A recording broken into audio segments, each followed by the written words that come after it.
Today we're going to look at two things.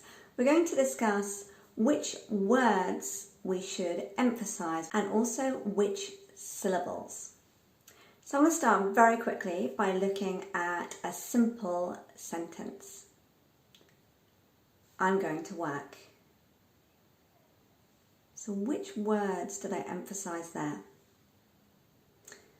Going and work. It's very simple. I'm to doesn't mean anything. But if I were just to say going work, even if my English weren't superb, you'd know that I was talking about going to work. Okay? So we tend to emphasize verbs, action words, if you like, and nouns. So concrete things that you can see or you can imagine. And within those two words, going and work, there's one syllable that we emphasize, go, going. And that means that you have to activate the muscles in the mouth to make that syllable sound stronger and more definite. I'm going to work.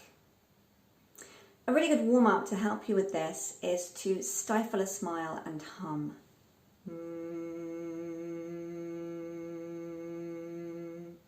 We're doing two things here.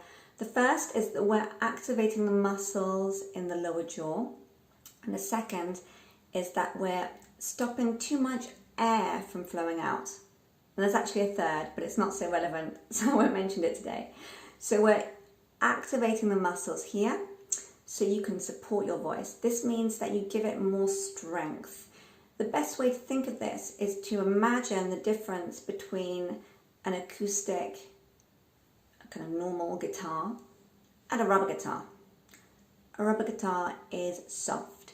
It does not create good resonance. We won't have a strong sound, whereas an acoustic one would create a beautiful sound. So think of stifling a smile as creating that kind of acoustic guitar within yourself. And you can stifle a smile anytime. We particularly do so if there's a breathy sound that's coming out, like a k or a t. We also do if we've got a complex combination of sounds and, we might struggle and trip over our tongue. So we use these muscles then too. Like if I have a sentence like, where were you? Because there are two W's, two sounds in a row, I use these muscles here. Where were you? And let's take a moment to analyze that sentence. I'm focusing on were because that's the important thing. Where were you? So if you want to have a better idea of which words to emphasize in a sentence, you also need to think about how you feel emotionally about what you're saying. So in the previous sentence, where were you? I could be quite angry, really, couldn't I? I could be interrogating someone.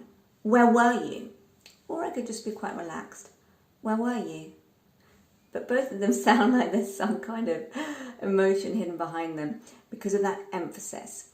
So we don't want to be overemphasizing the wrong words because we could give across the wrong kind of vibe, the wrong kind of message or feeling, and people might think that we're implying something that we're not.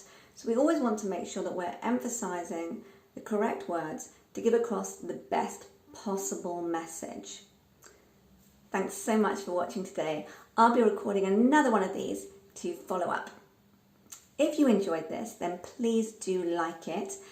And if you'd like to continue the discussion, you can do so in my Facebook group, and you'll find the link just below.